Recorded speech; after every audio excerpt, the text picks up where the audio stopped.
थोड़ी देर पहले मैंने आपको कहा था कि I will not only make this course so that आपको स्टॉक मार्केट का समझ में आ जाए, बल्कि ये भी समझ में आ जाए कि आपके लिए कौन सा व्हीकल सबसे बेस्ट है। तो आपको पता है स्टॉक मार्केट में आप कल से काम शुरू कैसे कर सकते हैं, यानी अपनी इन्वेस्टमेंट किसी और को देके। Somebody else will manage your money. और ये कैसे होता है?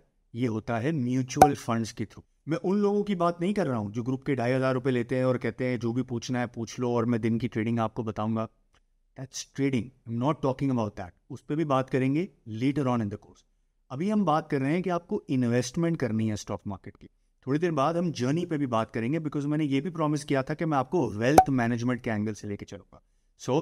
सबसे पहला ऑप्शन और सबसे आसान ऑप्शन आपके लिए है कि आप किसी म्यूचुअल फंड मैनेजर को चूज करें और उसको अपने पैसे दे दें मैनेज करने के। हम स्टॉक मार्केट की बात कर रहे हैं, फिक्स इनकम की बात नहीं कर रहे। अब लेट्स से आपने सोच लिया है कि यार क्या है, 2% चार्ज कर लेगा, 3% चार्ज कर लेगा।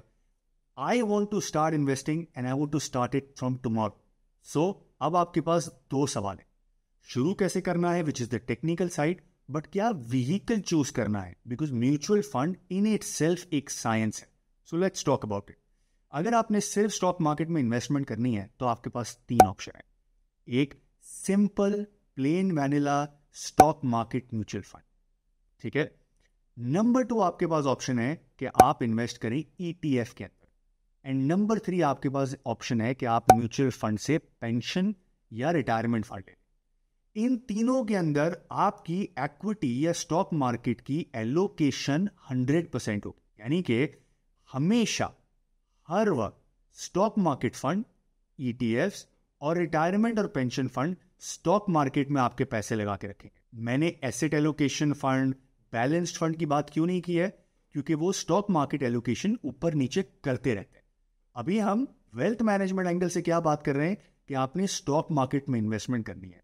आप डाइवर्सिफिकेशन ऑफ वेल्थ कहीं और ऑलरेडी कर चुके हैं। Just bear with me for a moment, मैं एक्सप्लेन करता हूं कि मैं क्या कह रहा हूं। बट अभी आप चूज कर रहे हैं स्टॉक मार्केट का vehicle. So once again 3 option. Direct stock market fund जो 95, 100, 90% स्टॉक मार्केट में हमेशा इन्वेस्टमेंट करता है। नंबर 2 ETF जो आपको स्टॉक्स वो बताएंगे उसी के अंदर यूनिट के थ्रू आप इन्वेस्टमेंट करेंगे। तरीके फर्क है, बताता हूं मैं। एंड लास्टली पेंशन या रिटायरमेंट फंड। ये 3 तरीके हैं आपके पास कल से स्टॉक मार्केट में इन्वेस्टमेंट स्टार्ट कर देने के। So let's talk about stock market fund first. आपको पता है पाकिस्तान में कोई 15-16 म्यूचुअल फंड है। हर म्यूचुअल फंड आपको स्टॉक मार्केट में इन्वेस्टमेंट करने के लिए एक व्हीकल देता है जिसको वो कहते हैं स्टॉक मार्केट फंड। ये प्लेन वैनिला फंड है। एक फंड मैनेजर अपनी मर्जी के हिसाब से, अपनी नॉलेज, मार्केट रीडिंग के हिसाब से आपके पैसे स्टॉक मार्केट में डाल दे। उसको लगता है लकी सीमेंट अच्छा है, वो अपने हिसाब से डिसाइड करेगा कि कितने % डाल लें, वो लकी सीमेंट में उतना % डाल देगा। उसको लगता है मारी पेट्रोलियम अच्छा है, वो उसमें डाल देगा। करते क्या है ये लोग? यूजुअली 30 इंडेक्स या 100 इंडेक्स के स्टॉक्स में ही इन्वेस्ट करते हैं। यानी कि वो जो हम कच्चों का नाम सुनते हैं या कि जो टोपी स्टॉक्स का नाम सुनते हैं, अगर आप मेरा न्यूज़ लेटर पे सब्सक्राइब है तो आपको पता है हम काफ़ी बातें करते हैं वहाँ पे। टोपी स्टॉक्स यानी कि जिनका कोई सर पैर नहीं होता, उन स्टॉक्स में से ये म्यूचुअल फंड यूजुअली दूर रहते हैं। अगर आप इस्लामिक में इन्वेस्ट करना चाहते हैं तो आपके पास इस्लामिक स्टॉक मार्केट फंड होगा। अगर आप कन्वेंशनल में इन्वेस्ट करना चाहते हैं तो आपके पास कन्वेंशनल फंड। ये मैनेज करने के लिए आप लोगों से 3, 4, 5% साल का रिटर्न लेंगे। अच्छा, बाय द वे, पैसे बने या ना बने, आपने इनको ये पैसे 3, 4, 5% जो भी है वो आपको देना है। कैसे सेलेक्ट करना है, कौन सा म्यूचुअल फंड सेलेक्ट करना है, क्या चीजें देखने हैं, अगली वीडियो इसी बारे में। But right now we are talking about the fundamental side of it. And lastly, इनका रिटर्न स्टॉक मार्केट के रिटर्न के आसपास होता है। लास्ट 3 साल से स्टॉक मार्केट नहीं चल रही है, इनका रिटर्न स्टॉक मार्केट के आसपास ही है, -3%। यानी कि अगर स्टॉक मार्केट ने 0 रिटर्न दिया है फिर भी आपसे फीस चार्ज करेंगे तो 4% आपका नुकसान होगा। स्टॉक मार्केट ने 10% का रिटर्न दिया है, 4% अगर म्यूचुअल फंड की फीस है तो आपका 6% रिटर्न होगा।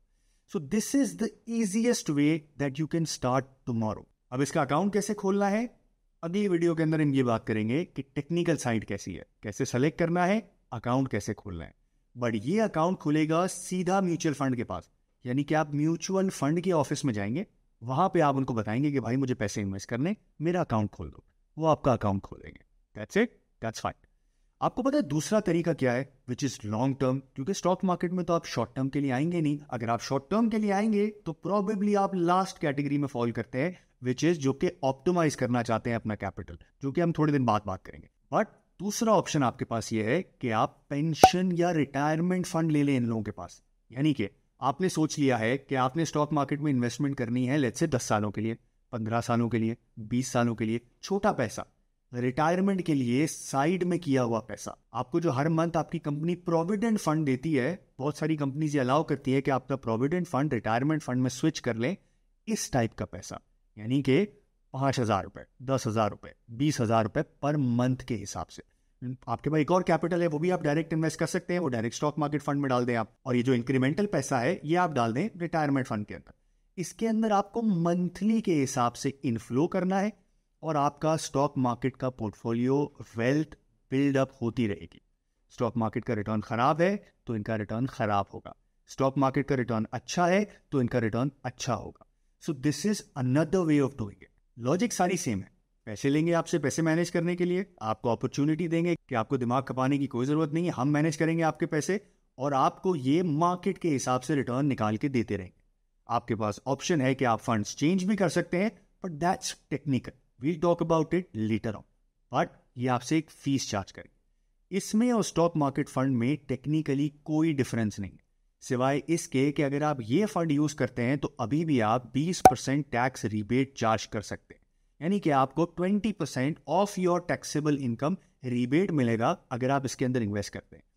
अगर आपकी कंपनी आपको अलाउ करती है कि वो अपने प्रोविडेंट फंड को रिटायरमेंट फंड में स्विच कर सकते हैं, this is the best option you have, because आप स्टॉक मार्केट का एक्सपोजर तो ले रहे हैं, साथ साथ टैक्स भी सेव कर रहे हैं। सो यू आस्क्ड कि कैसे कल से शुरू हो सकता है बगैर दिमाग खपाई किए, ये ऑप्शन आपके लिए, ये एंड स्टॉक मार्केट।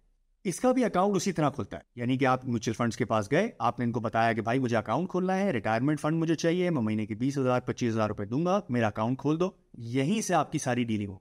जब आप इनफ्लो करेंगे तो इन्हीं के बैंक अकाउंट में पैसे देंगे, और जब आप आउटफ्लो करेंगे तो इन्हीं के बैंक अकाउंट से आपको पैसे मिल जाएंगे 2 दिन के बाद। यही होता है स्टॉक मार्केट फंड के अंदर। अब ये तो ऑप्शन था कि आप म्यूचुअल फंड्स के पास जाएं, इनके पास एक अकाउंट खोलें, अकाउंट खोलने के बाद इनको बताएं कि आपको कौन सा फंड चूज करना है और फिर उसके थ्रू आप इन्वेस्टमेंट करें। म्यूचुअल फंड्स ने आपके लिए एक काम और आसान कर दिया है। वो काम ये किया है कि इन्होंने स्टॉक मार्केट में अपने म्यूचुअल फंड्स को इसेंशियली लिस्ट करा दिया है। इसको कहते हैं exchange traded funds. Manage mutual funds ही करते हैं स्टॉक मार्केट में। यानी कि अगर आपका स्टॉक मार्केट का अकाउंट खुला है, एक ETF आपको पसंद आया, वंस अगेन कैसे पसंद करना है, कौन सा ETF अच्छा है, कौन सा ETF बुरा है, कैसे देखना है, technical side of the video पे आएगा, जो कि अगली वीडियो है। बट आपको लेट्स से 10,000 रुपये इन्वेस्ट करने हैं, आपने उस ETF का यूनिट स्टॉक मार्केट से परचेज कर लिया और उसकी जो पीछे शेयर्स हैं उसका आप पार्टनर बन गए। यानी कि जैसे ही आपको डिविडेंड मिला, उन शेयर्स ने कोई भी डिविडेंड दिया, साल के एंड में ये ETFs 95, 100%, 90% आपको डिविडेंड में बांट देंगे। And by the way company same ही रहती हैं, यानी कि अगर 10 कंपनीज का ETF है तो वो 10 ही रहेंगी। तो इसका मतलब क्या है, आपको एग्जैक्टली पता है कि म्यूचुअल फंड्स ने कितने शेयर लिए हुए हैं आपके अगेंस्ट। आपको लगता है कि किसी ETF में अच्छे शेयर्स हैं जो कि आगे परफॉर्म करेंगे, कैसे परफॉर्म करेंगे कुछ वीडियोस के बाद, बट वो परफॉर्म करेंगे तो आपने वो ETF ले लिया। लेट्स से एक कंज्यूमर ETF फंड है, वहाँ पे आपको नजर आता है सीमेंट्स है, स्टील है, आगे इकोनॉमिक कंडीशन आपको बेहतर होती हुई नजर आती है, तो आपने वो फंड ले लिया। एक फंड है जो कि मैच्योर कंपनीज में इन्वेस्ट करता है ETF, तो आपने वो खरीद लिया, बिकॉज हालात बुरे हो अच्छे हो, डिविडेंड्स तो आ ही रहे हैं स्टॉक मार्केट के अंदर। हमें नजर बहुत बुरा आता है कि हालात बहुत खराब हो गए, बट डिविडेंड्स तो आ रहे हैं। एग्रो कॉर्पोरेशन ने बहुत अच्छा डिविडेंड दिया, ईफर्ट कंसिस्टेंटली डिविडेंड दे रहा है, कुछ कंपनीज तो बोनसेस भी दे रही हैं। बट कहने का मकसद क्या है, जो भी ये कंपनीज डिविडेंड देंगी at the end of the year ये आपको 95% of that, 90% of that distribute कर देंगे, और बाकी जो 4-5% बचेगा ये इनकी फीस होगी। इनकी फीस डायरेक्ट म्यूचुअल फंड्स में इन्वेस्ट करने से कम होती है। वो क्यों? क्योंकि वहाँ एक फंड मैनेजर बैठा है जो आपके पैसे के ऊपर सोच रहा है कि आज मैं लकी ले लेता हूँ, कल बेच देता हूँ, परसों सिस्टम ले लेता हूँ, फिर इंटरलूप ले लेता हूँ, वगैरह वगैरह। बट इधर ऐसा कुछ नहीं है, इधर एक लिस्ट है जो ऑलरेडी गिवन है, आपने बस जाके इन्वेस्ट करना है। और ये लिस्ट अच्छे शेयर्स की, ये वो नहीं है कि आपने इन्वेस्टमेंट खुद अपने हिसाब से करनी है कि आज मैं लकी सीमेंट लेता हूँ, मेपल लीफ लेता हूँ, नहीं नहीं हालात तो बहुत बुरे हैं तो एक काम करता हूँ मैं UBL बैंक खरीदता हूँ या मिजाज खरीदता हूँ। List is already there. आपको जो लिस्ट समझ में आती है, जो कंपनी समझ में आती है, आप उसके हिसाब से इन्वेस्ट कर रहे हैं।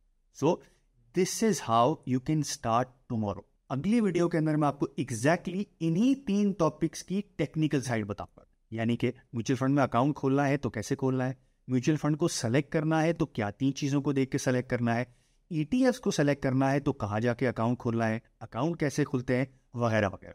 सो आपके पास ये ऑप्शन अभी available. So for a reminder कि हम वेल्थ मैनेजमेंट वाली जर्नी पे कहाँ पर हैं, let's look at this sheet.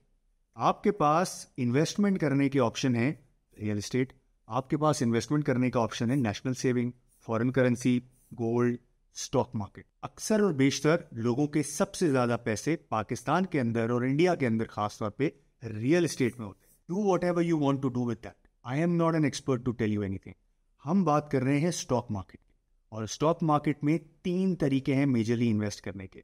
एक, you outsource it to someone, एक direct for passive income, and lastly direct investment for capital growth. So अभी हम बात कर रहे हैं आउटसोर्सिंग की।